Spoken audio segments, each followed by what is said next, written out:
గురుకుల టెండర్ల స్కాము, ఇసుక స్కాము, ఒక్కటే మీ స్కాములు, హిల్ట్ పాలసీ స్కాము. అంటే మీ అపారమైన అనుభవం అంతా కూడా ప్రజలకు గ్యారంటీలు అమలు చేయడానికో రాష్ట్ర ఆదాయాన్ని పెంచడంలో కాదు, పూటకో స్కామ్ చేయడంలో మిమ్మల్ని మించిన వాళ్ళు ఎవరు లేరు. అందుకు మాత్రం మీకు ఉపయోగపడతా ఉంది.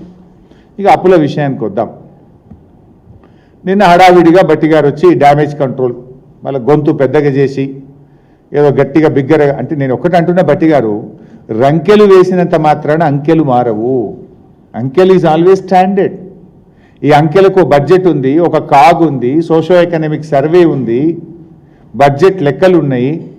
These are all public domain. మీరు కోపానికి వచ్చుడో, ఆగ్రహంగా మాట్లాడుతానో, ఊగిపోతానో లెక్కలు మారుతాయా? మారవు కదా.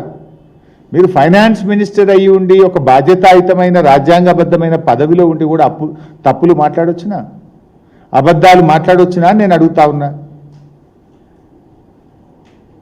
నేను లేనిదేమీ చెప్పట్లేదు. డాక్యుమెంట్లు అన్నీ చూపించి సాక్ష్యాధారాలతో సహానే ఇది అసెంబ్లీలో మాట్లాడినా, మళ్ళీ ఈరోజు కూడా మాట్లాడుతున్నాను. బట్టి గారు నిన్న మీడియా సాక్షిగా ఒక డాక్యుమెంట్ చూపించారు. ఇది బట్టి గారు పెట్టిన డాక్యుమెంట్. ఈ డాక్యుమెంట్ నుంచి ముందు మాట్లాడతా. 1 by 1 I will show all the documents. ఇందులో ఎఫ్ఆర్బిఎం లోన్స్ 3,89,673. బీఆర్ఎస్ ప్రభుత్వం రాకముందే 72,000 కోట్ల రూపాయలు ఉన్నాయని చెప్పి చూపించారు. ఇలా ఎంత తెలివిగా చూపించిందంటే, ఈ 3,89,000లో కాంగ్రెస్ ప్రభుత్వం ఏర్పడ్డ తర్వాత, అంటే డిసెంబర్ 7 నుంచి మార్చి 31, 2024 దాకా తీసుకున్న అప్పులు కూడా ఇలా చూపించేసారు.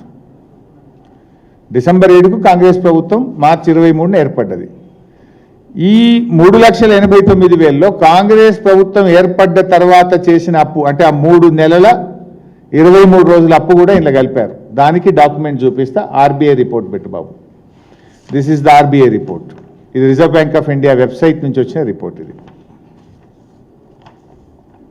దీంట్లో మీరు చూస్తే డిసెంబర్ 12 500 కోట్లు, డిసెంబర్ 19 900 కోట్లు, జనవరి 16 1000, జనవరి 16 మరో 1000, జనవరి 23 1000. ఇట్లా మొత్తం మీరు లాస్ట్ మార్చ్ 26 2024 వరకు కాంగ్రెస్ ప్రభుత్వ హయాంలో కొత్తగా వచ్చిన కాంగ్రెస్ ప్రభుత్వం చేసిన అప్పు 15,118 కోట్లు. ఈ 15,118 కూడా బీఆర్ఎస్ ఖాతాలు జమ చేసిండ్రు. ఈ 15,118 మరియు పాతది 72,658. ఇది బీఆర్ఎస్ ప్రభుత్వం రాకముందు ఉమ్మడి రాష్ట్రంలో వారసత్వంగా మనకు వచ్చినటువంటి ఎఫ్ఆర్బిఎం అప్పు.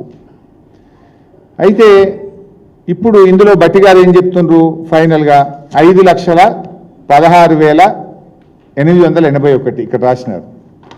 టోటల్ లోన్ ఎఫ్ఆర్బిఎం అప్పు ఒకటి, కార్పొరేషన్లు తీసుకొని ప్రభుత్వం చెల్లించే అప్పు 1,20,208. మీరు బోర్డు మీద చూస్తున్నారు. మొత్తం కలిపి 5,16,881. ఇందులో మనం తీసేయాల్సింది ఏంది, ఈ 84,268 ఏదైతే ఉందో, ఇది తెలంగాణ ఏర్పడక ముందు ఉమ్మడి రాష్ట్రం వారసత్వంగా వచ్చిన అప్పు 84,268. మీరు చూస్తున్నారు కదా. ఈ 5,16,881 నుంచి ఈ 84,268 తీసేయాలి. ప్లస్ నేను ఒక అప్పు మా నాన్న కలిపిందని చెప్పిన, ఏది 15,118. 15,118 ప్లస్ 84,268 కలిపితే ఎంత అవుతుంది, 99,386. ఈ 99,386ను 5,50,000